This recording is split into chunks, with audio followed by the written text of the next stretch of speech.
Consider yourself an accessory. Someone to catch these words is a necessity. You can't deny that the blame isn't yours. If you're hearing this, you're an accomplice listener. I got the best, I got the best, I got the best listeners. Am I guilty of being word burglar? Sure, but if you're hearing this, you're an accomplice listener.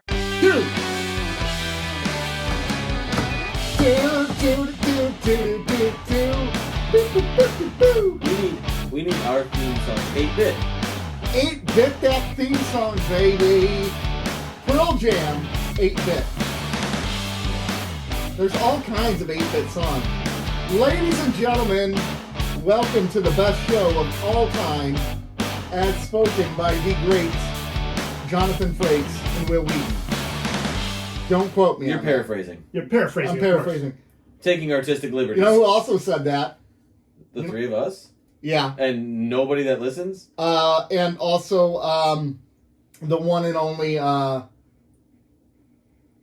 Visitor. That's true. She said that. Sure. The one and only Armin Shimmerman said that. Yeah, exactly. And one of the most amazing men of all time, Ronald D. Moore, said that.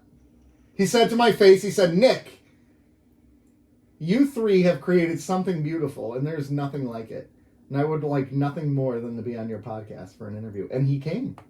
In a roundabout way, he said probably some of the words that were in that. In not that exact order. No. Or context. No. But that's not important. But anyways, I just bring up all those points to mention some of the people that have been on this show. Yeah. We've been a fortunate podcast. Just a few of those people. With Actually, not just a few of them, all of them have been on the show. Yeah, all those mentioned, yes. And a few of them have said those. And a few more. On our show. No. We had Word Burglar. Fact check. Word Burglar said it was we the also greatest had. podcast We ever. also had. Oh my gosh! Why am I blanking on his name? The director for the 50 movies years. that made us and Brian Yeah. Volk-Weiss. Brian Volk-Weiss. Yeah, I was blanking on his name. There we go. He said, "Let me get off this podcast faster." Yes. That's true. He had fun, though. Yeah. But ladies and gentlemen, welcome to Keeping Up With The Cardassians. I think he got nervous that we kept asking about DS9. That could be the case. Welcome to Keeping Up The Cardassians. My name is Nick. This is Rob. This is Joe. And we're a podcast. You know, we like to talk about things. Today, what we're going to do, though, we are doing a rewatch of Star Trek Deep Space Nine. And as you know, we are in the season 7 of Deep Space Nine. And we got like 6 episodes left. Not even. Really? 5, I think. I think it's 5. Okay, we got 5 episodes left. But we want to end perfectly on 100. So we were like, okay, let's find some other stuff we can talk about. So that way, when we go back into Deep Space Nine, we can just end right on episode 100 and be happy with that. So today, we are talking about a little-known movie that was developed years and years ago by Abrams. He's French, I think. That's double J. Abrams. Jaja. Jaja. It's double J. Abrams. Jaja Abrams. J.J. Abrams movie, a little-known film called Star Trek. We're going to review the J.J. Abrams reboot of Star Trek. And we're going to review that in the second half of the film. But The film. It's like the second half of the show. But before I even get there, can I just say Chris Pine is a beautiful man. He is. And the older he gets, the more he starts to look like Brad Pitt. Like I can see that. Did you see the one picture of like him and Harry Styles where there was rumors that Harry Styles spit on him or whatever? Yes. He looks like Brad Pitt in that picture. To me. Yeah. In that video. I think Chris Pine has gotten a little more attractive with time. Yeah. I didn't think he was... Wonder Woman 2, he didn't look that great. He looked bad He in looked Wonder Woman rough 2. in Wonder Woman 2. I didn't think he was over the moon attractive in this movie, though. I mean, I thought he... People call him Chris Fine. Not from this film. Yeah. Really? When I worked at Family Video, man, they were all about Chris the Chris Hemsworth. Fine. I thought Chris Hemsworth was better looking in this movie. Oh, he was, awesome, though. He was. But we're going to get there. All right. We'll talk about how beautiful I will they are. objectify all men in this. We are going to Absolutely. objectify some men because this film is full of beautiful men. Yeah, it really was. Yeah, it really was. I mean, we're going to talk about cast in the face. Well-cast movie. So we're going to get to that in the second half of the show. The first half of the show, there's a couple things we want to talk about. First, we talk about those things, and then we always go to a commercial break, and we come back. Real quick, though, can I just mention what happened in our commercial break last week? Oh, yeah, go ahead. Okay, you can mention it, but just know that the commercials, I think, are regional. So I don't think everybody got this. I don't know that everybody got this commercial. They might not have, but just to be safe, I think it helps to say. So, as you know, we're on Spreaker. In Spreaker, there's an option where you can just choose that it generates random commercials to go in your podcast. Well, we were allowing political commercials to be in there because, for the most part, political commercials are just like, my name is Joe and vote for me. My name is Steve and vote for me. What? When have they been? When have they been like that? I thought they were like that. Political commercials from the 60s were like that. Anyways, I get a text message from my wife. She's like, bro, you have a super bad commercial playing. I'm like, tell me about it. And she's like, just pull up your podcast and listen to it. So I did. And literally the very first thing you heard when you hit play on Keeping Up With The Cardassians is like, are you sick of men being turned into women? Are you sick of the of men being, the testosterone being removed from them and them being mutilated and blah, blah, blah. And it just went on this transphobic rant. Damn. For a minute and a half. It went on it. And then at our next commercial break, it was the very next commercial as well. Oh, wow. Yeah. So there was a couple of transphobic commercials that at least played in this region. It might not have been everywhere else. Was it somebody who was running for office in Michigan? It wasn't anyone running for office. It was just, this is paid for Americans for a Concerned America or whatever. It was just a general commercial. There was nothing about a politician in it. There was nothing political beyond it, beyond how dare people live in the expression of who they are. So, Dumb. So anyways, sorry if you got that. That's not, you. As you know, by listening to this podcast, that's not how we are. I would hope. And if not, let's just say it now. None of us are transphobic. And I think the three of us, the three of us vary wildly in our political and social views, but I think that's one that we all three wholeheartedly agree upon. Don't be an asshole and say things like that. That's a good general rule. Yeah, that's a general rule. So isn't that the golden rule? Don't be an asshole. Yeah. Okay. But you're right. It may have been regional, and hopefully not other people heard it. But if you're saying it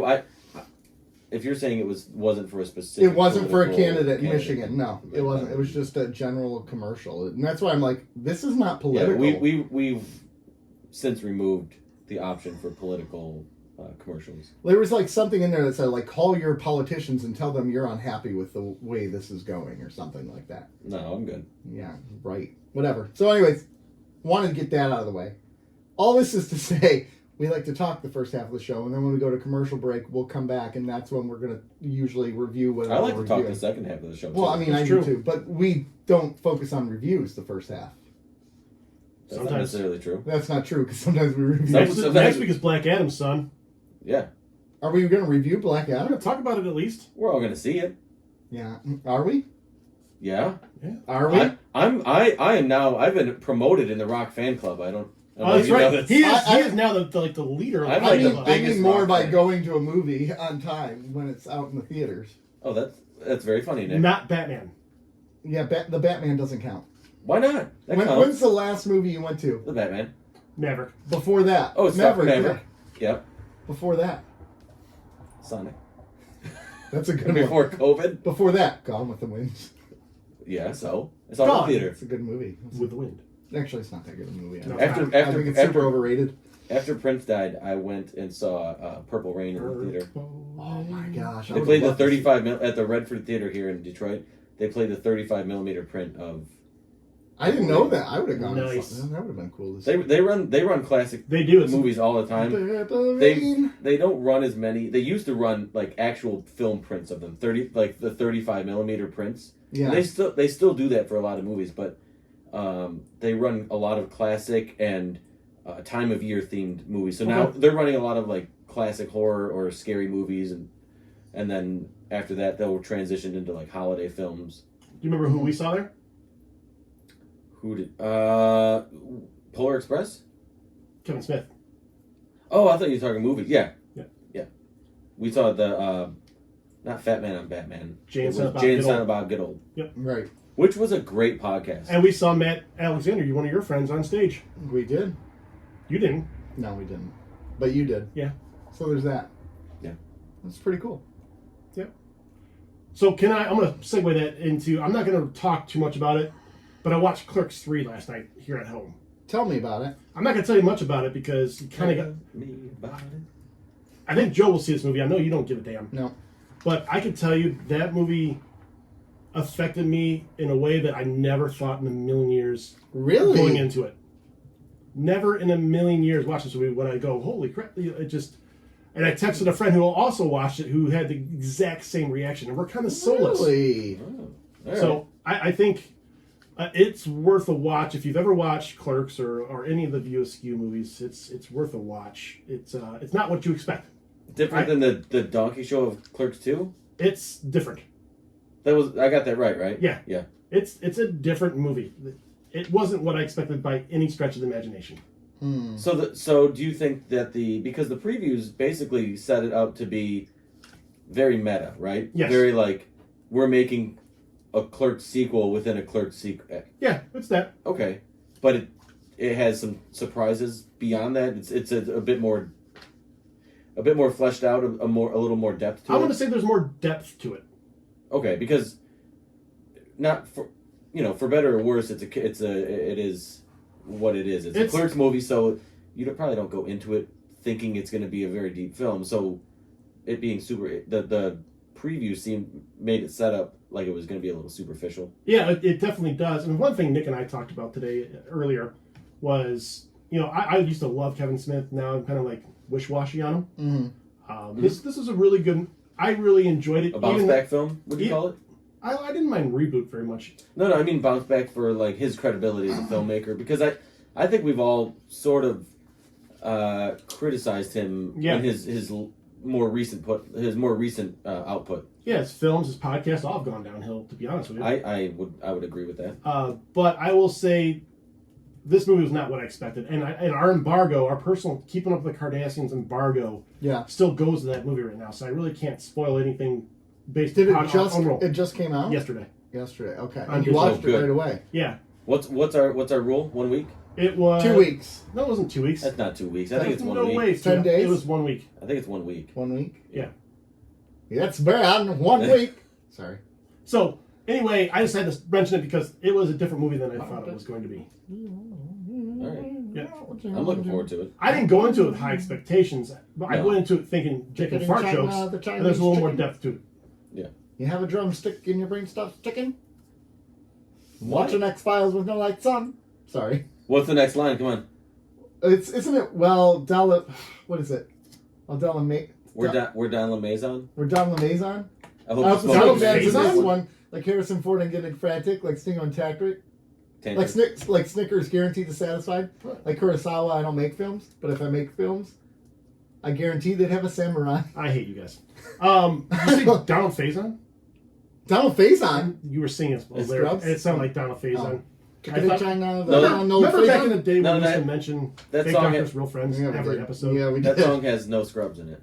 I don't want no scrubs. Oh, God. Because the scrubs, they're guys who Wait, I want to give no circle love back. to me. I want to circle back. You guys hung out without me earlier? You were in invited. football. You were football. You guys are dicks. We are. But No, we are. I know. So we went to Comic-Con today. What? Yes. Oh my God. Motor City Comic Con. Motor City Comic-Con. And it was a blast. Oh, I bet it was. It was a blast. You know what made it so much fun? I wasn't there. Joe wasn't there. That checks out. That checks out real well. Yeah. But it was a blast. What? I didn't spend as much as I wanted to. Yeah, you held yourself back. I held myself back. I walked out under $100. What? How do you do that? How do you do that? And 70 of it was for Eli. Yeah. So I only bought a couple. And I actually I didn't buy anything for myself. Oh, I bought the Dark Knight album. That's true. Yeah, I found the Dark Knight on vinyl there. And I haven't been able to find it for a good price, too. Like, everywhere I've seen it, it's like $60. I found it for $30 there, so. Well, that's a good price. Yeah, it's a really good price. What was your takeaway from it? This is your first Comic Con? I've been to, like, smaller ones, like the Great Lakes Comic Con and all that. What? Yeah, I've never been to... I know, it's a really local one. It was at Macomb Community College and everything, and... Okay. Yeah, and then it was at Oakland Community College, I think. I had a blast. I absolutely loved it.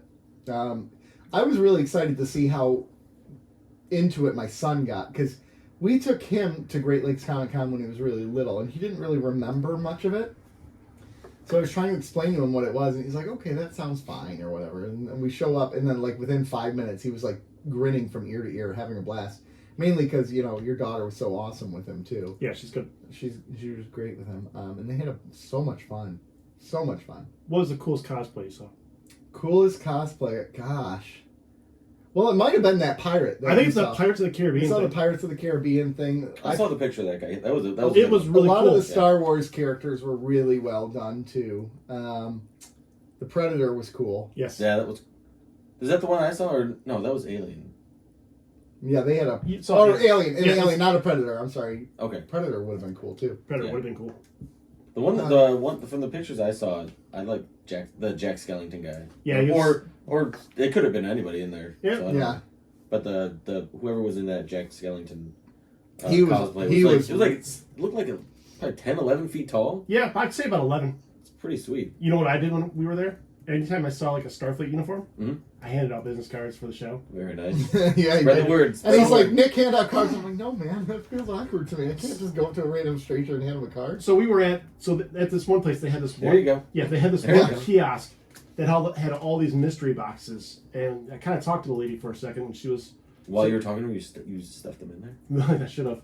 But she was talking about, she's a big Star Trek fan, so of course I handed one off. And then, we were talking a lot, because we were really debating buying these things for the longest time, because they had G.I. Joe, they had everything imagined there. We walked away. I probably should have got one. Oh, you did it! You went back for it. So, for the show, I got a Star Trek one. You got a Star Trek one. You went back for it. Yes, I got a mystery box one for Star Trek. Oh, nice. Nice. They didn't have Deep Space Nine, so I had to settle So you for went the with next Next The Generation? next gener- So hold on. Before you open this up, what could be in this? We don't know. licensed merchandise that could be in there. It's not from a specific company or anything. It could be anything licensed that has to do with Next Generation. Yes.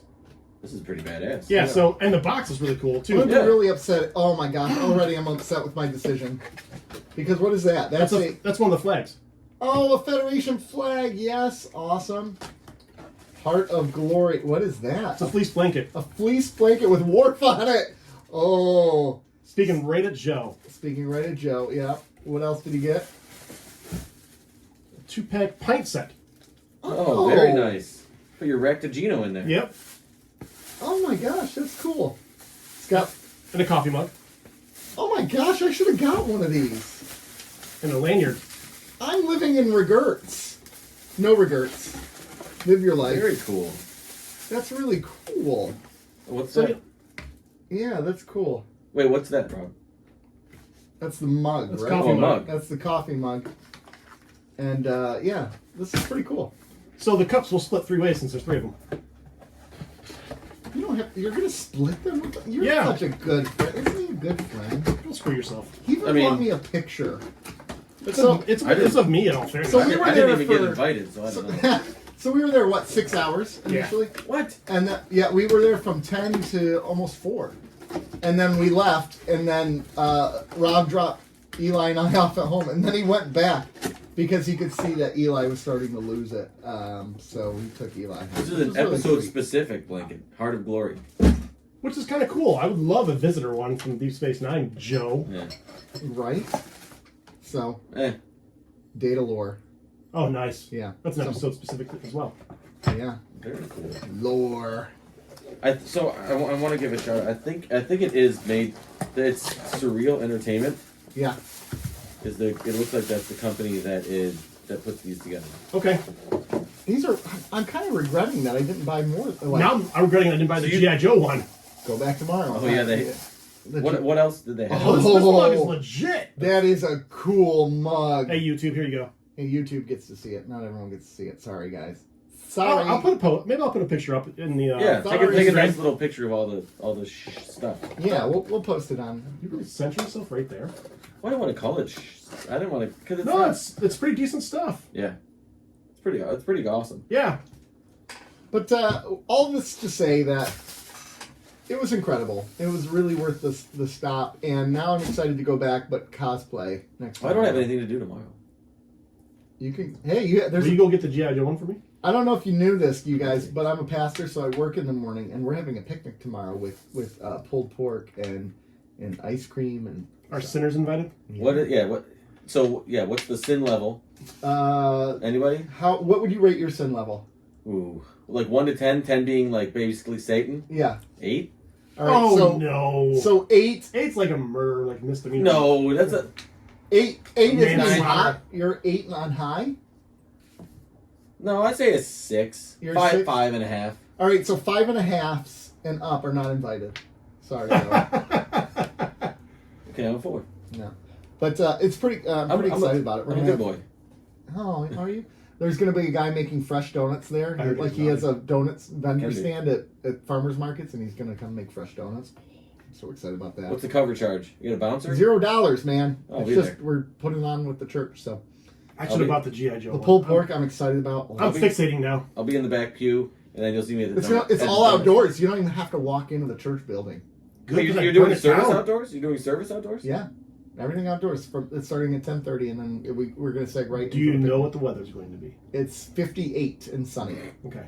Okay. Yeah, sure. It'll be chillier, but it's fine. You're gonna kill half your congregation. Yeah, I know that's unfortunate because Next week, everybody's gonna be out with pneumonia. Remember how cold you were this morning going into... That's because I had a T-shirt on. Motorcycle. I had a T-shirt on, bro. Ugh. But yeah, so I got that for the show. So Just a T-shirt. Divvy that up. I like that. I have some show and tell stuff too. Do you? But it's not. Is it a Toy Time with Joe feature? No, Okay. it's the second half of the show feature. Oh, okay. I respect that.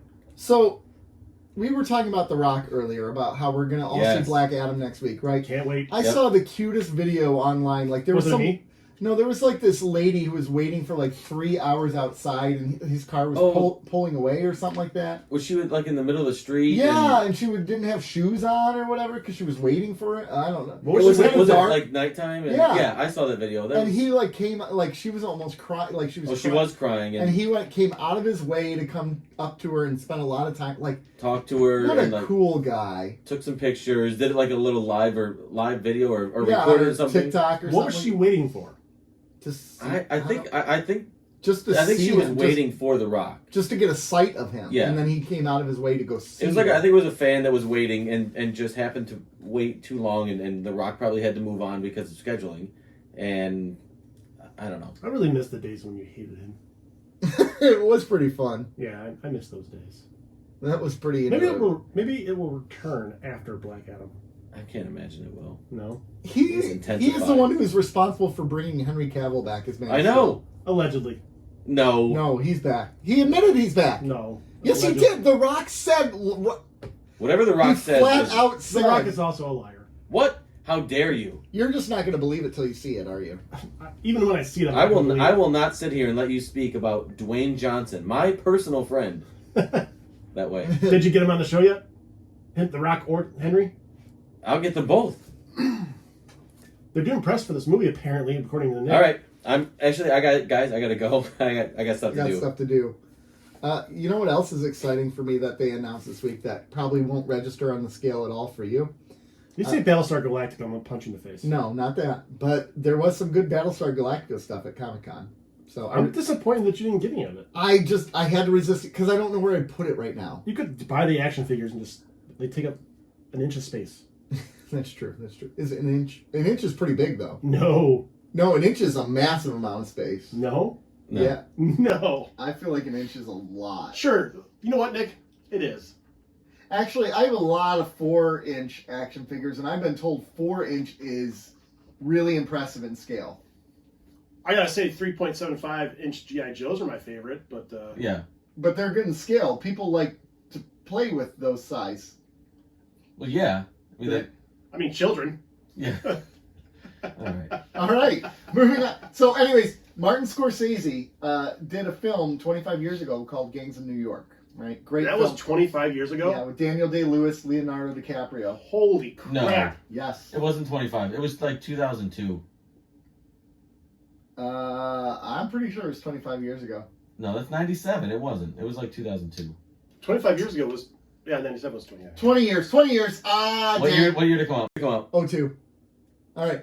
So they're making a Holy crap. They're going to Still. make a TV series of it, and Martin Scorsese is going to direct it for Gangs of New York. Then I'm in. And I'm totally in. That was a good movie. That was a great movie. Great movie. Good score, too. Really good score. And it's Daniel Day-Lewis. He's probably not going to be in the series, but still. Abe Lincoln. Abe Lincoln Did you himself. say Abe Lincoln? Yeah. No, man. I Abe said Lincoln. Abe Lincoln. So that was my news from today that I saw that I'm super excited about. Pierce Brosnan also almost got the role of the Batman back in the day, but he didn't get the job because he said something to Tim Burton, and he said, I can't understand any man who would wear his underpants outside his trousers. And Tim Burton kind of did not laugh at his joke. Tim Burton was probably like, he said trousers, he's out. Yeah. Yeah. Although Tim Burton's Batman didn't wear underwear outside, it was a suit. It's true. It's true. I don't know what he's talking about. Why is he getting his panties outside of his short pants in a bunch? In a bunch. Yeah. I don't know. Come on, Timmy. Yeah. Timmy B. Right. Gentlemen, what else have you got? Nick. Huh. She-Hulk, go. She-Hulk, the finale, actually, I really freaking enjoyed the finale. So, okay, we can't spoil it, though. We can spoil one-liners from it. How long is it? When did it air? Thursday. So I'm not going to spoil it, but there's some fourth wall breaking moments, right? And I saw the only thing I saw was the title card that referenced the that throwback to the original. Oh, that was so cool. That was fantastic. The opening was fantastic. That was pretty cool. Now you saw the thing that Nick said about she snatches stuff. She smashes stuff. Sometimes Matt Murdock Oh, looks at the camera. Yeah. Or something like that. That made me laugh. I was like, that's good. Yeah. You didn't think it was too much fourth wall breaking? No, because it's meant to be goofy and silly and fun. So I was okay with all of it. And I think that's directly pulled from a comic where they did something similar to that. So when it first started doing it, I had an issue with it, but they did it so well. I was like, all right, I'm on board. Yeah. The only thing if I was going to say I didn't like about it was that it didn't really allow that to wrap up a lot of things smoothly, whether it be the trial or whether it be that. Yeah. It kind of made all that behind scenes so it could go into its shenanigans. Yeah, that's true. But the shenanigans was good. As I got more into the series and started to kind of adjust with the fact that it's meant to be kind of a comedy more than a serious thing, I started to enjoy it a lot more. That's the same thing in Lower Decks. It started off, I'm like, what are they doing? And then I'm like, they're ruining this, right? Yeah. And then Lower Decks did. I think I'm jumping to DC. What? I'm jumping to DC. I'm jumping the Marvel boat. You were never really on the Marvel boat. No, you've been hating on Marvel for a while. But now they got The Rock. They do got The Rock. And The Rock wants to do a Marvel crossover, which would never happen. A lot of them have been saying that. Listen, The Rock can do anything he wants. I can do. We know that because he doesn't say no to anything. Yeah, you were literally jumping on The Rock. You're like all about The Rock.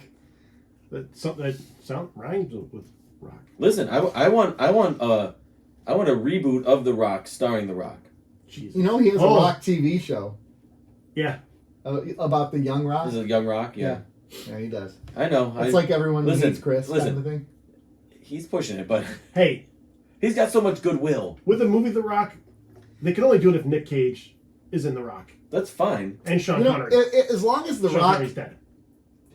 No, get as long as The Rock continues to be an amazing human being, I'm okay with him oversaturating the market. Listen, if he was a douchebag, make money while you can, because if Hollywood shows anything, they will chew you up and spit you out when they're done with you. Mm-hmm. So you make your money when you can get it. Yeah, exactly. Enjoy it while you Hollywood can. like spitters. It takes all kinds. Not that Hollywood. Okay. Yeah. All right. That's like North Hollywood. Gotcha. Yeah. Thanks for clearing that up. We're not into that version of Hollywood. No, thank you. Hard pass. Anything else that you really wanted to cover today in the first half of the show? Oh, this is off topic of everything, but it's news. Does anybody give a damn about the Blink-182 reunion? I do. Not at all. I'm excited about it. Actually, not at all. Are you gonna show your excitement with your wallet? No, because those are ridiculous prices. How much were the tickets? Now I had friends that were looking at pre-sale tickets, and it was 2 tickets was nearing $700. Shut up. No, come on, Yeah, jerks. I'm not even kidding, and that's not secondary market prices. Those are that is like first-hand tickets. There's no Google that stuff right now. It, Nick, you're not paying attention. Google. No. I'm it is. on Ticketmaster right now, you jerk face. I'm not joking. All right, so let's say the stage is on the north end, all the way back in the south end. The cheapest ticket you can find way back in the lower bowl is $475. Holy crap! Is it LCA? Yes. Yeah. Jesus. If I wanted to sit to the side of the stage in the lower bowl, my cheapest ticket would be, there's 2 right by each Like other. half court ish. $800 for 2 tickets. What about Upper Bowl? There's no upper bowl tickets left. They're all sold out. Well, how much were they? Did it say? Upper bowl tickets, I think we're closing in on $600 total for 2. Yeah. I mean, that's $600 for 2 tickets in the Yes. Upper Bowl. Oh, wait, here we go. Here's an upper bowl. Oh, reset, baby. How do I reset this? Delete. Here we go. Section 226, upper bowl. $424.50. For 2 tickets. No, For one. For one? $849 Yeah. for 2 tickets. See? That is ridiculous. It's insane. That is. Now here, full disclosure, I was excited that it was announced. Very cool. I'm not going though. Very cool. I did listen to Blink-182 back in the day. I did too. They had a nice run for a good 4 or 5 albums. What a rip-off, though. But that is absolute insanity. That is not. What is happening in this world? I don't know. That's insane. How can anyone actually afford to go to concerts anymore? Especially their fan base.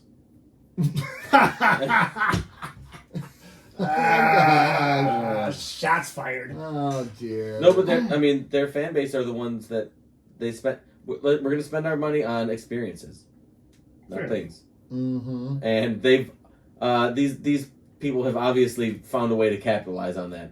Yeah. If you're going to Jesus spend money on experiences, Christ. we're gonna charge you as much as we can for the experience. I can't wrap my head around that. I literally cannot. It's absolutely crazy. It's. They're not that good live. I've seen them live like twice. They're not, no. They weren't good live then. Imagine No. how they're going to sound now. Mm-mm. And they released a new song. They're gonna do a new album. And I heard the new song is not that good. I haven't listened to it. It's fine. It's aging classic Blink-182. That's Well, exactly and what that's it the is. thing. Blink-182. I mean, what made their sound so important and stuck with people was they were in their early to mid 20s making music that resonated with people who were going through a lot of angst and issues and all that. Similar age or a little younger. Yeah, exactly. And now they're 40 years old, so it's like, of course their music is going to change, but that style of rock and punk rock, essentially, once you reach a certain age, you're no longer a punk, so you can't do punk rock. It's a there's- mindset, man. There's a lot of. Punk's a mindset. Yeah, I mean, It's a state of mind. It's a. I mean, I get it, but I don't know. Their music just, to me, it just ages with the listener. yeah. So their listeners are in their mid 30s to early 40s probably. I'd say that's pretty accurate. Maybe a little even younger than that. Yeah, I'd say it's in the 30 range. Yeah, Who was the one who left? Was it Tom DeLonge. Because he 'Cause he's got insane. super into UFO. He's absolutely insane. I mean, he had a whole song on one of their albums that's called "Aliens Exist." It's a great song though. It is. So What if what's the these story of this guy? conspiracies are real? He's basically a conspiracy theorist. Like Okay. I don't know if he's like a right wing conspiracy theorist. He's just more like a out there conspiracy theorist. Oh, like And he's I don't know the whole story, but I think that started to wear kind of thin with Mark and Travis. yeah. Wow. Okay. So he left. He had other band, Angels and Airwaves. I think Was he in Angels and Airwaves? I think that was a Tom DeLonge project, or Plus 44 was another one. Okay. But then they continued on with they got us the guy from Alkaline Trio, another punk-ish band. Mm-hmm. The singer from Alkaline Trio replaced Tom, and they made an album or two with him that weren't really as well received, and they haven't done it. They haven't put anything out since 2014, and now it's reunion time. Cash that ticket, baby. Catch that ticket. Well, I'm not interested in seeing. I'm not them paying. live. I'm not paying Not upwards for of that, $1,000. right? If you're talking $100 a ticket, I'd go. But I'm not paying. But okay, now I had this discussion with a friend. $100 a ticket now is nothing. No. Well, We've really the ratchet economy It's theory really amped up. for concerts has really amped up. Well, and I think COVID did that too, because you went 2 years without them. Then now everybody wants to go back to a concert so badly they'll pay a little bit more. Yeah, exactly. But I would say I think $150 is fair. I think $150 is a fair price I think that's what I pay for a tour. bigger band that you want to see at a larger arena. I think $150 is absolutely fair. Anything beyond that, if you're not like a legend legacy act like the Stones, Billy Joel, maybe Bruce Springsteen, something like that. Those types of acts, I get charging a little bit more, but usually, honestly, $150 should be where it's at. Yeah. One thing I realized this year, going to see Tool in an arena and then Shinedown in an arena and Shinedown not in an arena, arena concerts is so much better. It's just you like an arena? I do like an arena concert. Versus arena, like an amphitheater. Amphitheater. Oh, that versus an amphitheater. Absolutely. Man, arena concerts. I mean, I've gone to see both before, but I've never kind of seen as many back to back this year as this year. An arena show is just a different animal. Yeah. I like a good amphitheater show in the summer, like on a nice night. I don't know. There's no such thing as a nice night in the summer. Smashing Pumpkins are in November. If anyone's interested, I'm not. Well, what's the ticket price on that? Probably high. We should look at this and then we should take a break. Because it's Smashing Pumpkins and someone else. $45 a ticket for Section 224. There we go. But they're with somebody else too. Another band. Jane's Addiction. Jane's Addiction. That's it. So if you wanted to sit on the floor, $276 a ticket. There you go. There you go. That's a good price. No, it's not. No, it's not. $150. For the floor? Yes. For the floor, that's fine. Right, money. I'm not going to sit on the floor because I have to stand the whole freaking concert. I'm an old man. Live money. Let me sit. All right. Give me a seat. Let's take a quick break, though, gentlemen. Let's take a quick commercial break. We gotta pay our Local bills. politician. We gotta pay our bills so we can buy We gotta pay our Blink-182 bills, tickets. and our hope is that there will be no obnoxious commercials. We'll be right back. All right. There was nothing to offend, and we're so happy about that. Maybe. I don't know. We'll Maybe. find out. We'll find out. Anything else that we wanted to cover, or do we dive into Star Trek? Let's dive. Let's dive. Let's go balls deep. Okay, we're going to dive into... Okay, so we are reviewing the film Star Trek 2009, directed by J.J. Abrams and written by Roberto Orci. Or Orci? I think it's Orky. Orci? And Alex Kurtzman. So this is the 11th Star Trek film, actually, and this was intended to be a reboot. And the general plot is as follows. The USS Kelvin is investigating this lightning storm. They're just flying around, minding their business, and then boom, boom, boom. All of a sudden, this big ship starts coming out of this wormhole sort of thing. It's a Romulan ship. I mean, you don't know that really yet at the time, but it's this Romulan ship, and it comes out, and it immediately starts attacking basically the USS Kelvin. And they call a truce, right? So they beam some crew over there. Nope, not really a truce. Still kills all their people because he's wanting to know what time it was. Where did they arrive? They get all upset or whatever. So anyways, they basically blow the crap out of the ship. And the first officer comes on board, and it's George Kirk. George Kirk is the captain, and his wife is being rushed off the ship. I was wondering what Thor was doing there. I'm like, why is Thor George on Kirk. a starship? And George Kirk doesn't get to the escape pod in time, and he listens as his son is born, and his son is named James Tiberius Kirk. Dun dun dun! And then we have a young Spock as well. Young Spock is going through training as well, and he ends up in Starfleet Academy where he's large and in charge. And you got Kirk gets to meet Bones as well. And Kirk is kind of a douchebag, but for some reason they let him in the Starfleet anyways because your dad was awesome, so you should not be that bad, which is a dumb theory. Kirk does some things. He cheats on the Kobayashi Maru and blah, blah, blah. Anyways, while all this is happening, Beats the Kobayashi Maru. the Vulcans reappear, or the Romulans reappear, and that lightning storm ain't no lightning storm. It's a ship from the future. It's the Romulans, and they're pissed. What? And they're here for revenge against the Vulcans, specifically revenge against Spock, because Spock... Old Spock. Old Spock, because Spock did not save Romulus, which was destroyed. So, the Romulans, specifically under the command of Nero, destroy Vulcan and make Spock watch as he watches Vulcan disappear and die. Anyways, all this happens, and wham bam, thank you ma'am, big fight. Kirk fights Nero, kills Nero. Older Spock shows up and basically says, you and Kirk are going to be great friends to Kirk, and you're going to get along just great. Wonderful. Kirk becomes the captain somehow, because when you're an ensign, you can immediately become captain.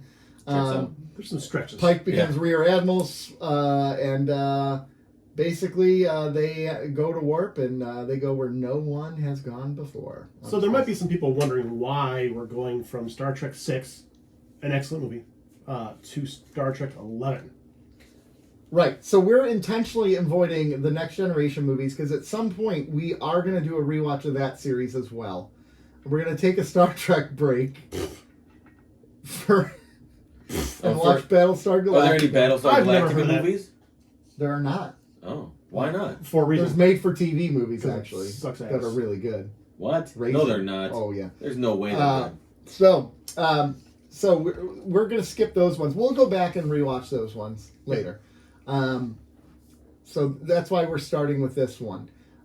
So let's start with jumping into the production of this movie.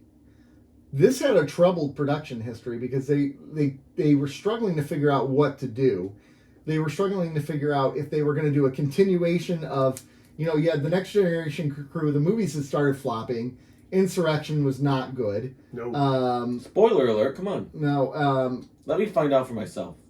Insurrection wasn't good. Neither was, what else did they do? Nemesis. Star Trek Nemesis was the last one they did. Correct. Nemesis was terrible, really. It had some... It was an American classic. Yeah, I got you, Joe. Yeah. American classic. So anyways, you have Nemesis, and then you have None of them are you had Star Trek. Insurrection, the Nemesis. So they're like, okay, we're done with the Next Generation crew. So what do? Do we continue moving forward, or what do we do? Can I ask a question? Yeah. So why was the Next Generation the only crew from television shows That got a movie? that got films? Because it's the only one that had good ratings. Voyager never got great ratings. Deep Space Nine never got great ratings. Enterprise actually was canceled right when they were getting ready to do this. So none of that, they were worried about the staying power of all these. Which is funny because a little show called Star Trek was canceled as well. It's true. And they came and made some movies out of it. I And didn't it know that. turned out as a better movie than it was a TV show. Agreed. So anyways, there's lots of back and forth. They were originally talking about doing like a Starfleet Academy thing and doing all these different things. And then they started talking about the idea of doing basically a reboot. And Going back to your bread and butter? Star Trek fans Kirk and were Spock? pissed. Yeah, Star Trek fans were pissed. Like, So this would have been the first reboot of anything in the Star Trek canon, right? yeah. Ooh, I could see how that might ruffle some feathers. Well, and it's like, how dare you touch Bones and Spock Yeah. and Kirk? You can't touch these characters. So as they started writing things, they said, okay, we can get around this. We can figure out a way.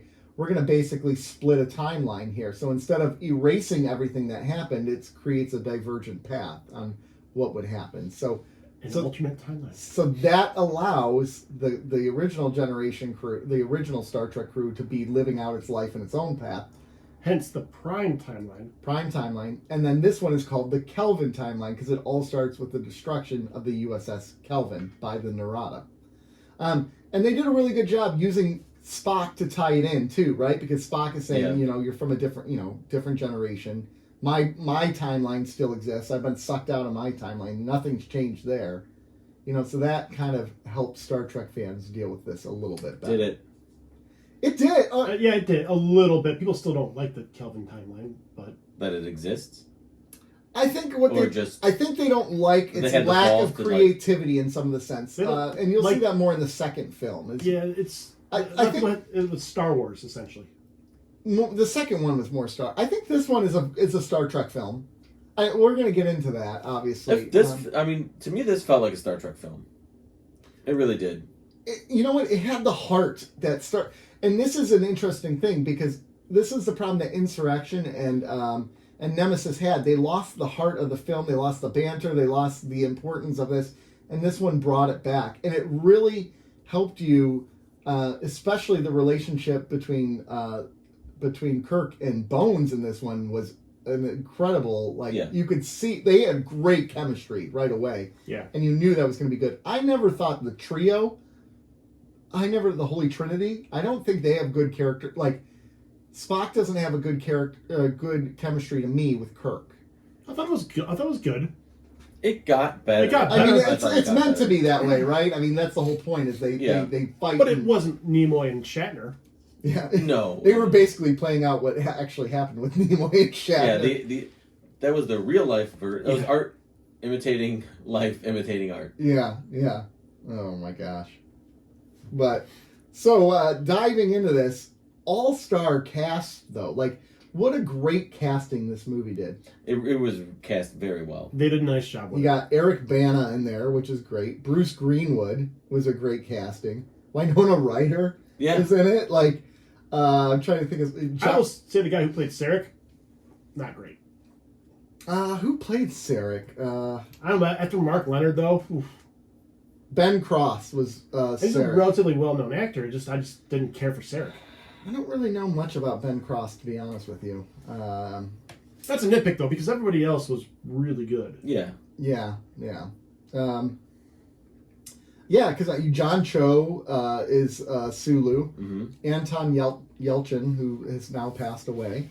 Spoiler alert for Nick, or for Joe. In real life. I know. He died in real life. What? Yeah, he took a car ride and it didn't end well. Yeah. Simon Pegg. Don't do that. No, it's a really tragic story. It is. And it was, It was actually right after they finished filming the third one. Yeah. Like immediate, like he didn't get to do the press and everything. It's like kind of like the equivalent of The Dark Knight with Heath Ledger, right? Ooh, Like bummer. he died like right after they were done filming. Bummer. So you got Simon Pegg, Zoe Saldana, before she was huge, really. Yeah, she just did Avatar, right? Or was No. Avatar before this? No. Avatar was after this, I Really? think. Yeah. No, Avatar was before this. Avatar was like 04. No, but it wasn't that long. Let me look. I'll look up right now. 03. No, bro. Avatar was actually the same year as Star Trek. Okay. No, it wasn't. 2009. That's bullshit. December 10th of 2009. So this came out before Avatar.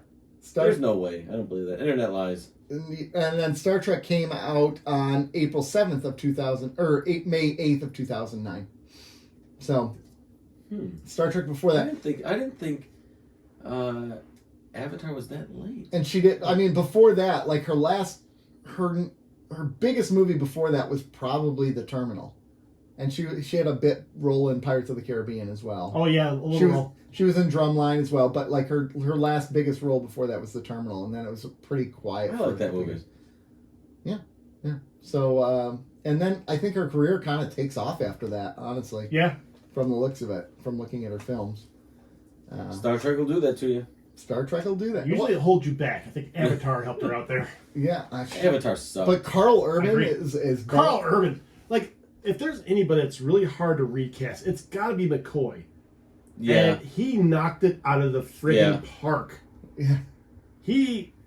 I think Leonard Nimoy was talking about it. He said it was so hard for him to talk to Karl Urban because it reminded him of his old friend DeForest Kelley. Oh. That's sad. I love watching. I could just watch. I want a Karl Urban McCoy movie because he was so good. I would watch it. I would totally watch it. And the rapport he had with Chris Fine. The ex-wife took the whole damn planet in the Force. All I got left is my bones. I love that, and that's how he got his nickname. That's so great. Originally you're like Bones because he's a doctor, so he fixes the bones. Nope. Yeah, nope. It's because of the divorce. But Too soon, man. Too soon. Come on. Come on. You don't have more than your bones. Barely. No, I haven't. I'm fine. So, rough. So let's start with the casting of this film before we dive into the review of it. Is there any castings of these that you thought were maybe not the strongest cast? The main cast, absolutely not. The main cast? I think they're all good. I'd be hard pressed to find a replacement casting that I would prefer in any of those roles.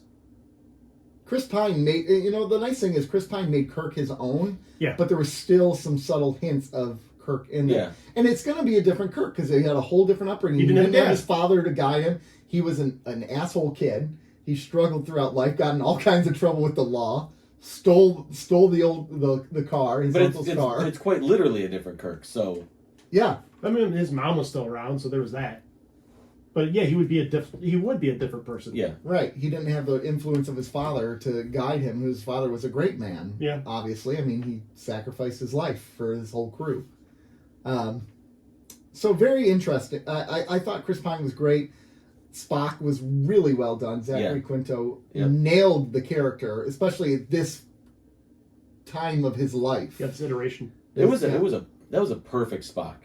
Yeah. Honestly. I don't have any criticisms. I love Simon Pegg as Scotty. Yeah, he was great. And the little dude who's his buddy. I love that. Get off of that. Oh, I love that. The line, I'm giving her all she's got. Yeah. I was like... That was a nice throw in. Yeah. The engine room for the Enterprise was actually a brewery. Yeah. It's the Anheuser-Busch Brewery, I think. It was Anheuser. I knew it was a brewery. Budweiser Classic. Yeah. And a Cardassian Sunrise. And if you see the pictures of it, and it's clear as day what it is. It's a trip. I like that they mentioned us in the movie. Yeah, it was nice. Yeah. Yeah. Keeping up with the Cardassian Sunrise. I'm interested in what that is. Obviously, like a cocktail or something. It's gotta be. I think it's... Google it. Yeah. I'm going to make one. Nice. It's going to be good. You like how they killed a red shirt, too, in this one? That's pretty good. I dug that. So...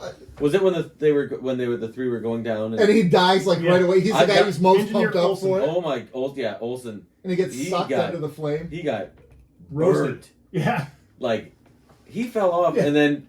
Like, there was no dramatizing it. He fell off the edge and boom, right into the flame.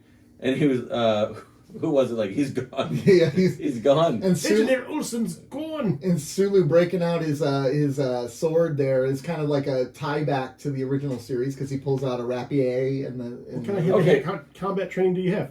Fencing. Fencing, yes. I don't know if I should mention this. I don't know. I felt kind of weird in that scene. Like, does he have to have a samurai sword? Oh God! It's just a tie back. There's. He's also wearing gold or yellow. If you saw the original, people who watched the original series, they wouldn't have thought anything of it. I know that, but like, we've got to put him in yellow and give him a samurai sword, right?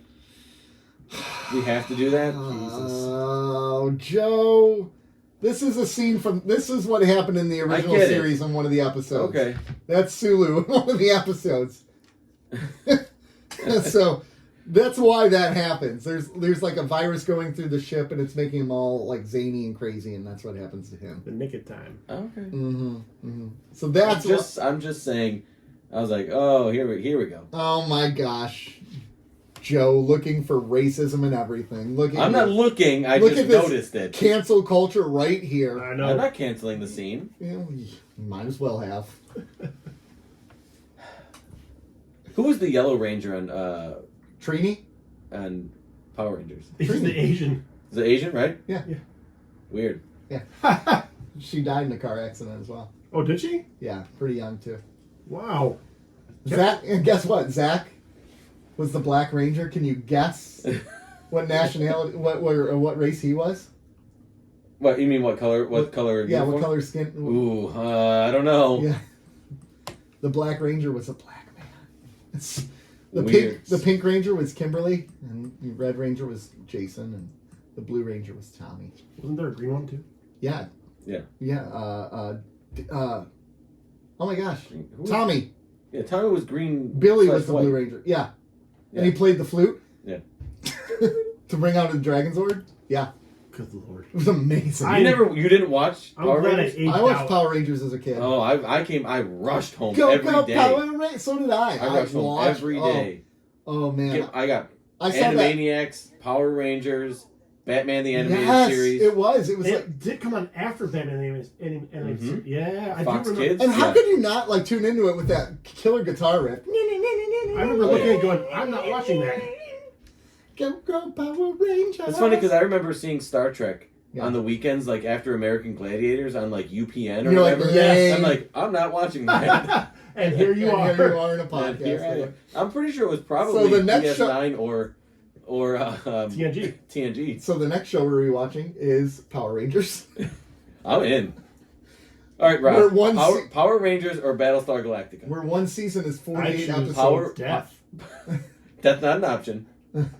Who do you think was more intelligent, Bulk or Skull? Oh my gosh. That was Really so breaking down the Like the going- Dragonzord. What do you think was meant in this episode? Hulk smash, pretty Oh much. my god. So, redesign of the Enterprise. Thoughts? What did you think of the rework of the Enterprise? About how the bridge was the Apple Store, basically. It was very bright. It was very It was- bright. it It was- grew on me, though. I don't have the reverence for the original bridge that a lot of fans Oh, yeah. do. So I didn't really find it all that offensive. Yeah. I thought it looked pretty good. Like the whole, I thought all the set designs looked pretty good. So there was a lot of people who were upset with the set design because they said it was too modern and like if it was the original series it should have more of the knobs and everything. But the whole point of this was when that ship comes through that wormhole, they get all this data which allows them to advance their technology a lot quicker. And Starfleet, now that this threat is out there, starts building bigger and more powerful starships to counter this. So are these people also bitching about Star Wars? Because everything now is visually looks way more technologically advanced, and it's all happening around the same time. Yeah. But it's vastly different than 1977 Right. versus 2020. Well, Like Rogue One. Yeah. Right? That happens like literally at minutes the before A New Hope. right. Yeah. So but the technology and the visuals are vastly they're so far advanced it's not even funny. Right. Question. Are those people still bitching about that? Because They were? is there gripe they want to retrofit every single Star Trek or Star Wars movie to the period when the intellectual property was created? So we're gonna start filming stuff that it looks like the 70s. People need to get to the point where there's a certain apps you gotta kind of go move past that and Do they not realize we're watching fake shit? hey, slow down. Hey, this is real to me. I got a question. And for you. I don't mean to offend, but like we're all sitting here watching this movie suspending belief. That's what you got to do with this. Well, what if He-Man shows up in He-Man is real. A Ford He has Mustang a power. Mach-E instead of... So First of all, He-Man absolutely would not drive any sort of electric vehicle. He's a muscle car through Yeah. 70s Look at him. muscle car. look at him. Come on. Yeah, this dude suffers from small d energy. So when Discovery came out, people complained that the technology was too advanced, right? Right. Which it kind of was. We're in like the 24th Yeah, the century. spore drive. The spore drive, the bridge, whatever it might have been. We're in the 24th century, but whatever. But when the Strange New Worlds came out, I didn't hear much complaining about like the Enterprise setup there, how it wasn't advanced beyond TOS. It was interesting because I kind of expected to hear that about that bridge. But see, I think they did a That ship. faithful enough. I think the reason why people threw a fit was there was nothing in the new Star Trek series that reminded you of the old bridge. Fair. I think that's the issue. When you watch Strange New Worlds, or Brave New World, what is it called? Strange New Worlds. Well, I'll never get it right. Look at us. There's many Oh, things yeah. on the bridge that go, oh, that feels like it could be the bridge, right? Like even from the coloring, to his chair, even there's some. So This new one, there's nothing. do you think some of this is because this was basically essentially the reboot of the franchise, right? Yeah. Not Yeah. just the films. This is like we're gonna reboot Star Trek and we're And we're adding lens flares. Well, and this was I saw also that did annoy me. well, and this I was didn't also really the biggest gap in the last 30-something years for Star Trek. It had never been Right. off the air for this long. So right? do you, And the teaser blew people's mind. Do you remember the teaser where it was just the steel worker working Yeah. on the... Oh, there's and it was out like 2 years before they even released a trailer. It was incredible. in my mind, I think the reason you don't hear people bitching about the bridge or the technology now is because there's so much that has happened. There's been so much Trek since 2009 that they have more frame of reference. It's been sort of indoctrinated. Yeah. It's going to look a little bit different now. In 2009, all they had was the previous iterations of Star Trek. Yeah. So, I don't know. To me, it looked fine. It looked that good, actually. You could see everything. Yeah. Mhm. And there was the shot, there was the one shot where it showed basically everybody, like Kirk's in the chair and the whole bridge crew. That was a good shot. That was a good shot. I will say, that Star Trek 6 bridge is still the best thing I've ever seen. I was pleasant. I kind of like this new bridge. I'm not saying I didn't like it, but that Star Trek 6 bridge. I liked the bridge. I I thought it was good. I think it actually makes sense that it would be so bright. It's a tactical thing to have that kind of color in What there. about glares? I mean, glares are kind of, and it looks And very lens slippery. flares. It looks very slippery. Can we not with the lens flares, I'm please? just fucking with you. He tones them down, but not much. Not much. But that was a huge complaint with this movie was the amount of lens flare. Good, because it sucked. It was annoying. And so when I wanted more. but then when he got What? Star Wars, people flipped out because they're like, "Oh my gosh, he's going to do this to Star It's Wars." just gonna be all lens flares. But he does in like one of the very first scenes of Yeah. Force Awakens. There's hardcore lens flare, and you're like, "Oh no, the whole movie's going to be like." Jesus. And When he he, tones it when he down. did Mission Impossible 3 before this one, lens flare. He loves his lens flare. He loves it. He loves Everybody's it. got to have their shtick. That's true. How about let's go with Bruce Greenwood as a Pike.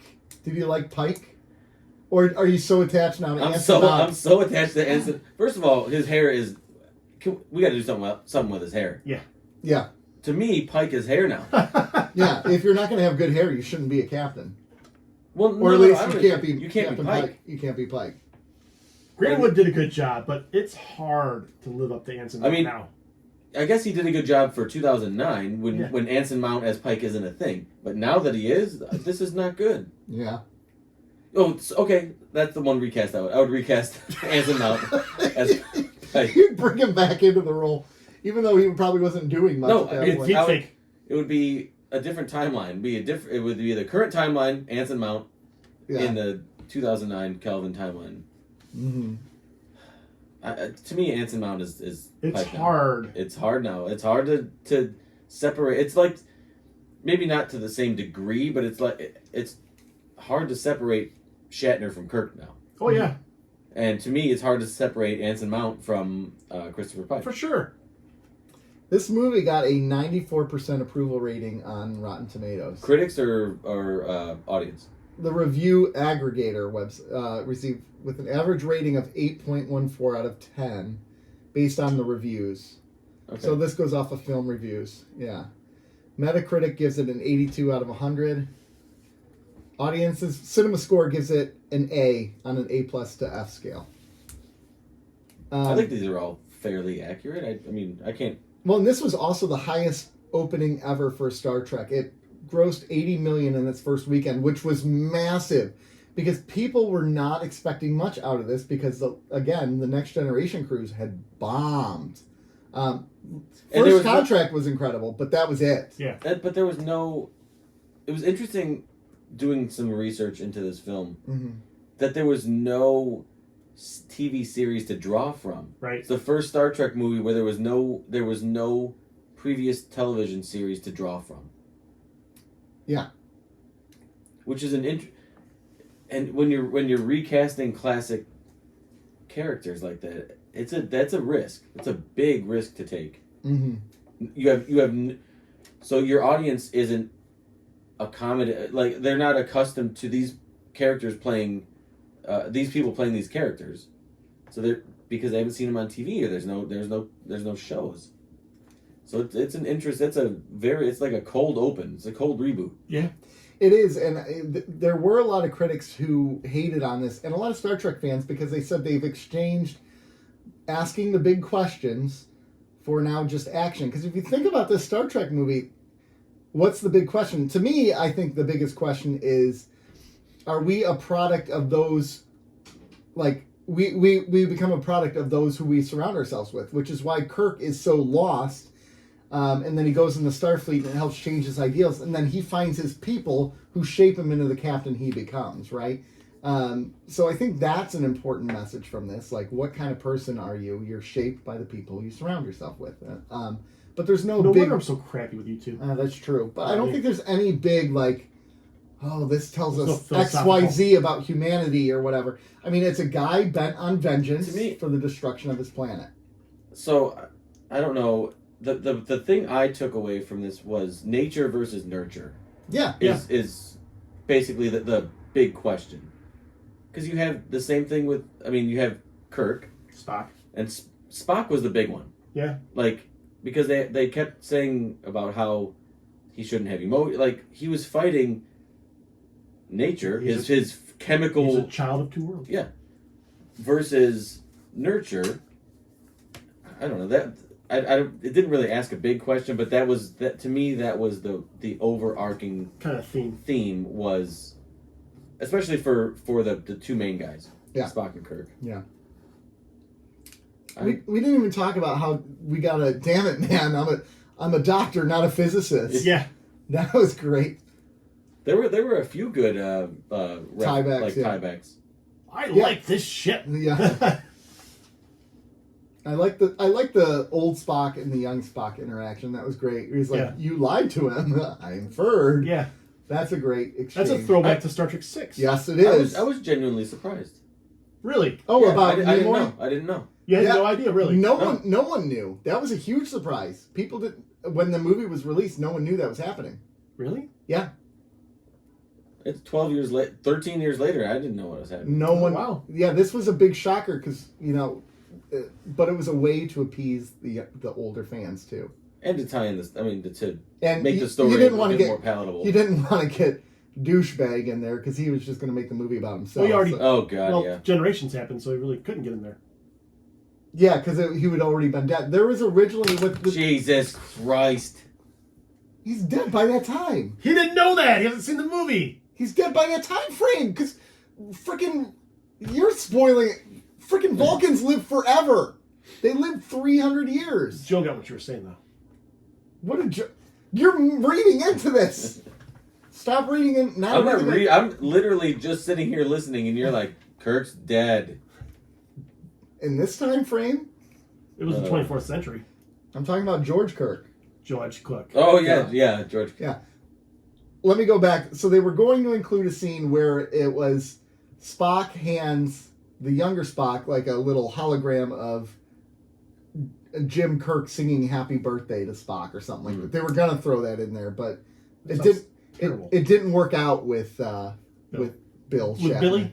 With Billy Shatner. Weird. I know, right? Exactly. He probably wanted to write it and direct it. I honestly think because it wasn't enough for him. Like I think that's what it was. I wouldn't doubt that for any amount of time. And Pine actually requested William Shatner's approval too to take on the role. Oh, did he? He wrote to him. I'm gonna guess that you got a. That's because Chris Pine seems like a class act, and Shatner's a douche. Allegedly. Yeah, here it is. They wrote a scene for Shatner where evidence. old Spock gives his younger self a recorded message by Kirk from the previous timeline. It's basically a happy birthday. Happy birthday. And it would have transitioned into Shatner, and it would have transitioned into where no one has gone before. But Shatner wanted to share Nimoy's Rager role and did not want a cameo. So he wanted to come back, and he's like, no. If he gets to come back, I should be able to come back.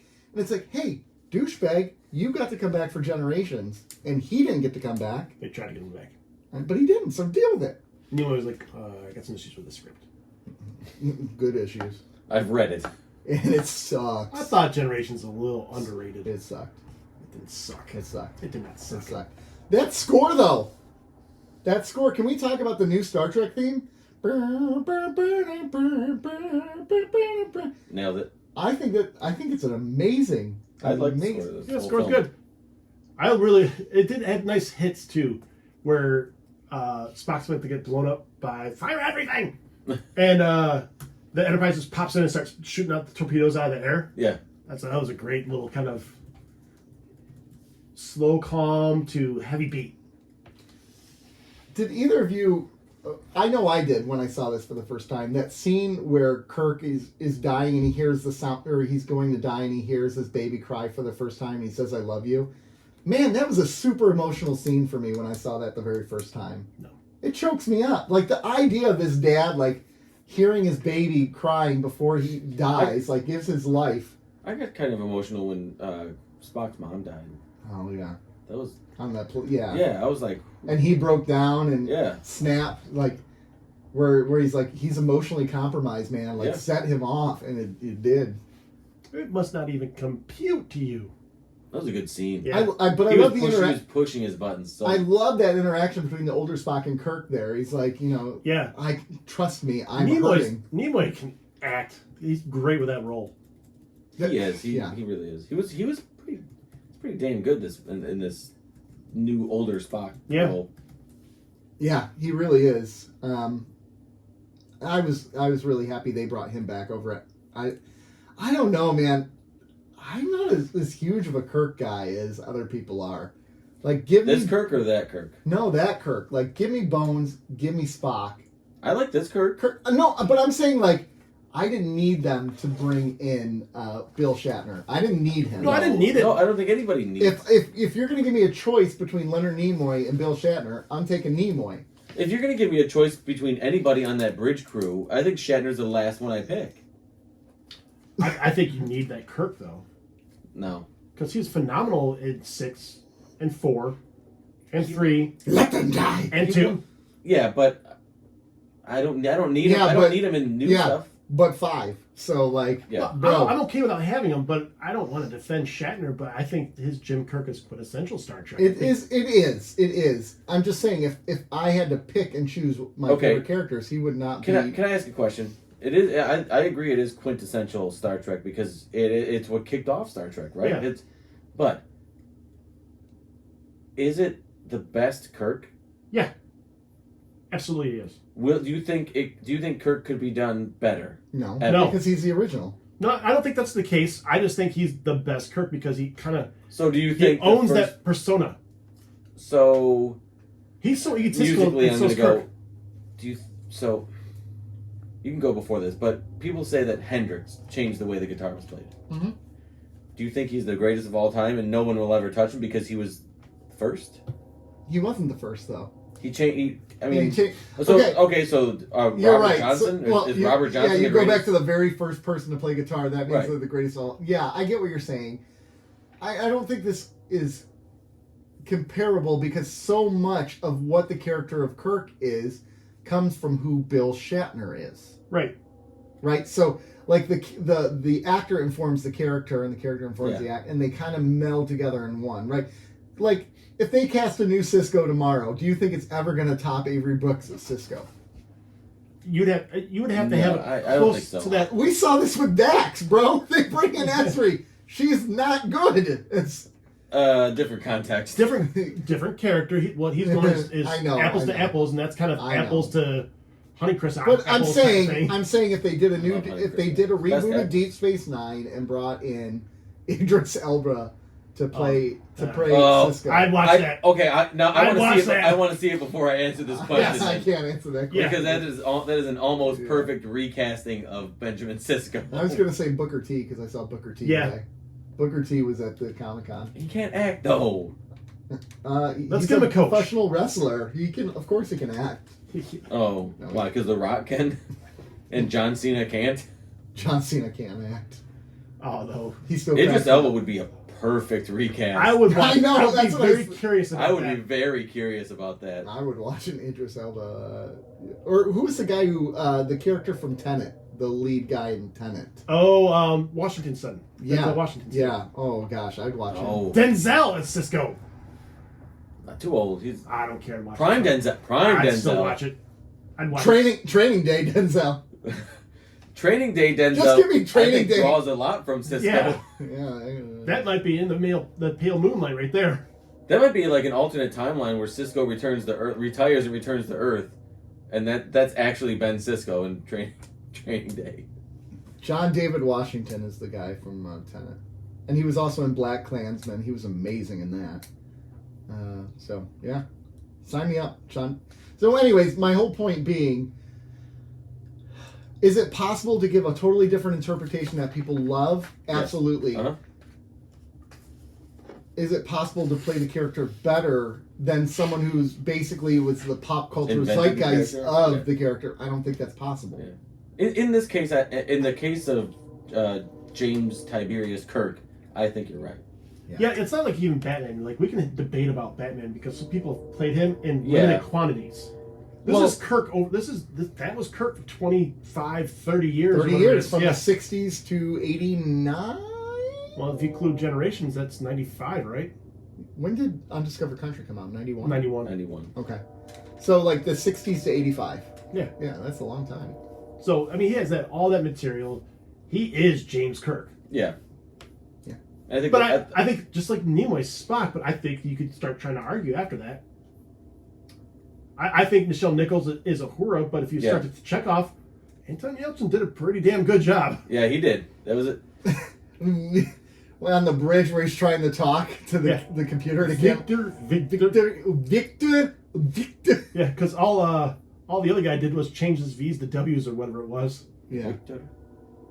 Oh man, I like that little. I love that little shout out to Chekhov too. That was fantastic. Mm-hmm. To Walter Koenig. But here's a question. So, bringing that in, we talked about Karl Urban nailing Bones.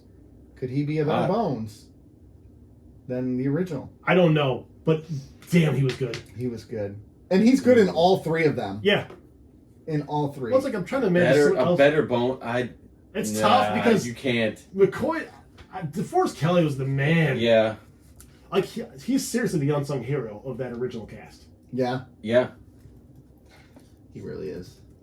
But that's all of that is to say, though, the idea that we're even entertaining this debate is a tip of the cap to whoever cast this film. Yeah, exactly. I mean, I can't even imagine. I was running through my head right now. Someone else trying to play Jean-Luc Picard and be better than Patrick Stewart. I can't fathom it. But could you imagine someone trying to play that character and actually doing it justice? No, I can't actually right now. I can't wrap my head around that. Just cast James McAvoy like we did for Professor X. Keep it going. He's gonna get all the Patrick Stewart roles. He pulls it. He wasn't bad. Yeah, why not? I don't know. I can't wrap my head around it. And you can't even appreciate how good Patrick Stewart was, because he was that good. Who?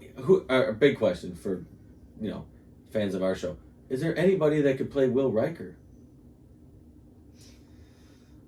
Karl Urban. I'm dead serious. I think he could probably pull it off. He could pull it off, yeah. I don't know. I think Karl Urban, he should just get cast in everything. Speaking of people that are cast in everything and play every single role in their The movies, Rock? No, was that not one of the in the Starfleet Academy? One of the guys on the board was Medea. Tyler Perry. Tyler Perry, was that Tyler Perry? Yeah, he's a huge Star Trek fan. Yeah. Oh. It was Tyler Perry. Yes. Did you see the guy in the Vulcan Science Academy that was talking to Spock was actually the same guy as Rur Penthe prison guard in Star Trek 6? No, I did not see that. That's a pretty cool. Pretty cool. Did your homework? I watched it and said, "Holy crap, that's the guy from Star Trek 6." Did either of you see this in the theater? Yeah. Yeah, I assumed you did. I did. I saw it the first night it was out, actually. Yeah. Was there a lot of applause during different scenes when they were like reference obviously like when the Enterprise came on, and was there a lot of applause in film, or was it after? I can tell you that scene where I'll just talk about where Spock's about to bite it with all the torpedoes coming at him. Yeah. In the spaceship, the jellyfish ship. And the Enterprise zoomed in there and started shooting them out of the air. I can tell you they got some applause. Well, in the first appearance of Spock too, it's on the planet where Spock and Kirk meet for the first time. Leonard Nimoy. He's like, "I am, and she'll always be your friend. Who are you?" Spock. Bullshit. Yeah. That's a great. Oh, I love this. I like too how they created world building in this one too. Like they mentioned Admiral Archer in this one, like Scotty beaming out his prize beagle. if you watch Enterprise, the captain has a beagle living on the ship with him. And it's Okay. Porthos. I knew that was a reference. I just didn't get the reference. Wait, I know that dog. What happened to it? I'll tell you when it reappears. That was even though I didn't get the reference, I thought that was hilarious. He was good. He's He was from the very future. Good. Yeah, he is. I'm very not. good. That's great. Do they still have sandwiches there? Oh man! This is a really good comedic film too. Like, there's a lot of it, like where Bones injects Kirk with the virus to get him on the to get on the ship and everything. But But it wasn't over the top comedic. No. It was organic. Yeah. It felt it was comedic. It was action. It was drama. Definitely kept the camera moving. That's for sure. Yeah. I'd recast the director. Space is a disease and danger wrapped in darkness inside. I just love Bones, man. Yeah. Did anybody think that? Well, obviously, did anybody think that was like a nod to Morn at the bar? I was wondering that. Was that supposed to be a Morn? I was wondering that because it had like Morn qualities where it's like just facial expressions and didn't say anything and just kind of was there. Yeah. Mm-hmm. I got Morn vibes from it. And I couldn't find anything like in production notes or whatever it is to kind of reaffirm that or not. But I'm very curious. I am because it had that long ass face. Yeah, it was very Morn-esque. Yeah. And the behaviors was Morn-esque, so I could see that being a little nod. Yeah, I could too. I thought it was cool. Yep. And they mentioned Cardassians. I was happy. Budweiser. I'll have 2 Budweiser classics. I remember walking. A shot of Jack. I remember walking out of this. Her shot's on me. I remember walking out of this movie being like, yes, I'm so excited to see where they're going to go, like, and continue this series. And yeah, I was happy with it. I will tell you, I don't love the second one. I don't hate it. I don't love it. It's trashed. Was that Into Darkness? Yeah. Into Darkness, and it's really because they do just some shut your mouth. story writing. To watch it. I'm not going to spoil anything more than I already have today. I mean, Kirk's dead. I mean, spoiler. But I still think it's an okay film. But I think we're not talking about that one. We're talking about this one. Yeah, I know. It's connected to this one though. My point. We could talk about that one. Oh my gosh! My whole point being is that this was a really, really solid relaunch. If you're gonna reboot, this is how to reboot. I would agree with that. And like I was mentioning a little earlier, in the way that they did it with not having any reference material. Yeah. To just straight out relaunch. Yeah. The just brand. Go into it. Yeah. Whew. Yeah. It had to be this good. Yeah. It had to. For it to be. They had no choice. Yeah. They had to make it good. If this doesn't hit the way that it did, if this wasn't as successful, do you think you get a lot of the Trek that's there now? That a lot of the series that are there now? No, because Kurtzman is the one doing the series now. Yeah. Kurtzman is in charge, and then J.J. Abrams doesn't get Star Wars. Oh, that would have been good. Yeah, you win some, you lose some. Because, I mean, he wanted Star Wars before he got Star Trek. He's not a Star Trek He's fan. fully admitted he's a Star Wars guy, not a Star Trek fan. Yeah. I think he did a better job with Star Trek than he did with Star Wars, though. I would 100% agree. Way better job. Did he do the next two, or...? He did the next one. He did the next one, and then he was out, because that's when he was into Star Wars again. I'm trying to think of what did he do after... I'm trying to look up his discography. While you're looking that up, so my wife and I are watching Alias again right now, his TV show, and it's fun to see some of the actors from Alias pop into this, kind of just pop in. Did you guys catch Will Wheaton's voice a few times too? No. He, I guess he played like Romulan voices here and there, and they were modulated except for the last time he was in it, and I wish I could remember the scene, but yeah, Will Wheaton's voice is back there. So right after Star Trek, Abrams does Super 8, which I thought was a great film. I loved Super 8. Then he did Star Trek Into Darkness. Did you? Super 8 is incredible. It's such a nostalgic film. I heard it's really cool. It feels like a Spielberg movie, and it's made to be a love letter to Spielberg. It's really good. Not Ron Howard? Star Trek Into Darkness, which he did not. Over that. He did not write Star Trek Into Darkness, so he should get a little bit of a break on that one. Was it Alex Kurtzman that wrote it? I don't know. And then he did Force Awakens. How much lens flare was in Into Darkness? And Rise. He did Force Awakens and Into Darkness. Robert Orkey and Alex Kurtzman and Damon Lindelof. The Lost Crew. Oh, yeah. Getting the band back together for Into Darkness. I know. Yeah, because then he did. Lindelof did. What was The Lindelof Watchmen. associated with this film at all? Not this I one. don't think so. Not this one. He did the next one. Wow, getting the band back together. I think he was busy during. He was working on Lost still, So Was he was the showrunner Abrams for that? because Lost didn't end until for Lost. Yeah, who was the actual showrunner? For Lost, Yeah. it was. I think it was Lindelof. I think it was those two were the main two. Lindelof and Carlton Cuse. Yes, Okay. Carlton Cuse. So Lindelof was busy finishing the final seasons of Lost, so he didn't have time. But the other guys. Anyways, based on the quality of that, Let's- I think he probably could have mixed in a job or two. Well, It didn't seem like he was focused. let's dive into some ratings then, gentlemen. Let's rate Star Trek 2009. That's gonna be a tough one. I think. Wow. See, I just gave Undiscovered Country a 10 last week, but they're I- different eras. Yes. So a 10 for this would not be the. I mean, it would be different. This not isn't all a 10 tens- for not me, all though. the This isn't a 10 to me. Not all tens are the same. I think Yeah, it's this is a 9 for me though. This is a rewatchable Star Trek. I really enjoy this Star Trek a lot. I'm gonna mirror you 9, like a solid 9. Mm-hmm. I'm 9.0. 8.5. 8.5. That's fair. That's fair. It's still. I mean, it's a really good film. Yeah. It's a This was a really good movie. I'll watch. I probably will watch it again. It was. It's that good. really good. I'll just spoil it now. I'm going to give the next one a 6 probably. Okay. Really? That might even be high. I remember the action was really cool in it. The action's really good in this one. The next one. Yeah. And you got RoboCop in it, man. That's right, Peter Weller. What? Peter Weller is the main. Look. All right. He's a main character. He actually is RoboCop too. like It's literally. amazing. You're coming with me, Pop, creep. pop, pop. Why are you doing this to me? That's Telling not a you Peter spoiler. Weller's That's in the an next actor. one? That's an actor. That's an not a actor. spoiler. Spoiler. That's not an It's actor. not. I don't know who's in it. I didn't even know Chris Pine was in the next one. Jesus, that's just You're the worst. stretching there, Joe. But I didn't know he was. Who's the blonde chick who's in it? Alice. Alice Krige? Krige? Krige. I don't remember. Alice something. Cooper. Oh, it's cool. He was at the Comic Con today, too. Yeah, he was. Did you see him? Yeah, we did. Yeah. No, we didn't. We didn't go up to him, but I saw him. You did? I'm When you 6'4", went, man. when I you can see went him. back? Hey, you didn't tell the audience who you saw. Oh, I got a fist pound today from Jamal Williams, Detroit Lion running back. Future guest on the show. Yeah, Future. I nicked him. Get a picture of it. I wonder if he's a Star Trek fan. Probably not. No, he's a nerd. He's a nerd, but he's probably not a Star Trek fan. He's probably one of those Star Wars people. I don't know. He's animated. He's animated sure. all day long. For sure. Yeah.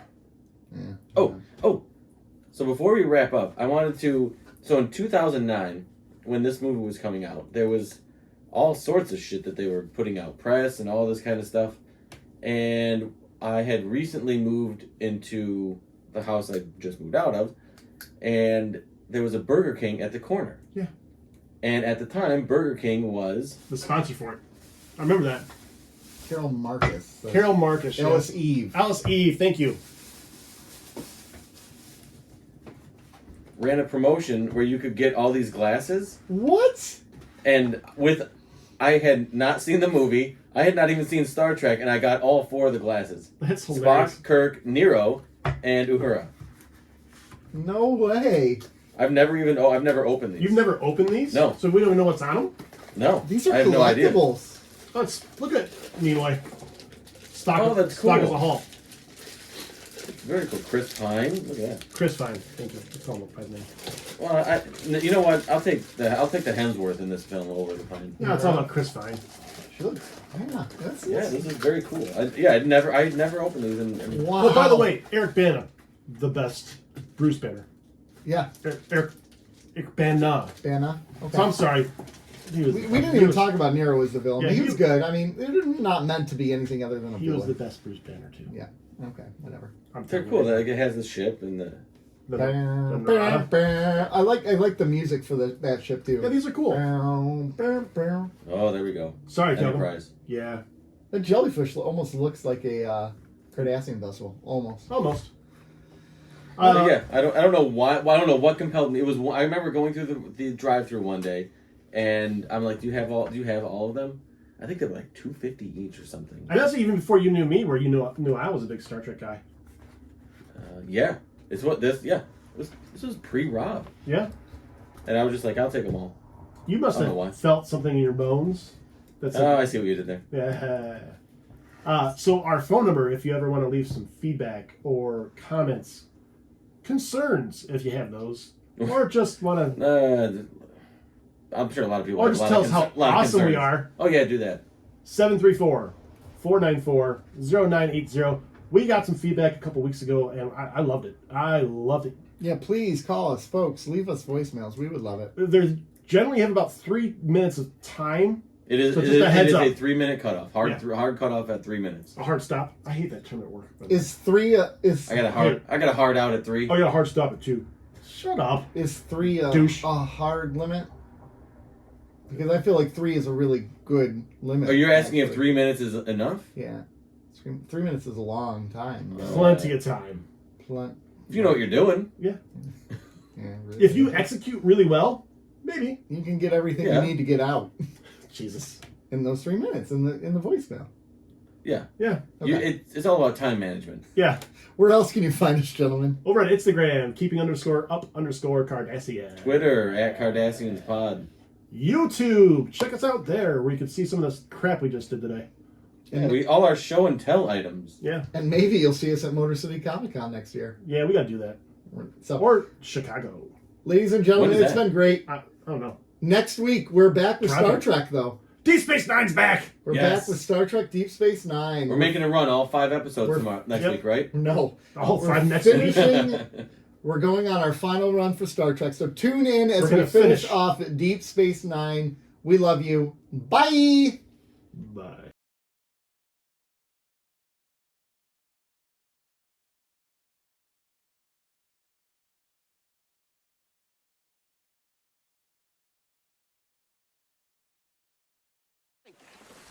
Did you say Abe Lincoln? No, I ain't say Abe Lincoln. I said, hey, Blinken. Hold the reins, man.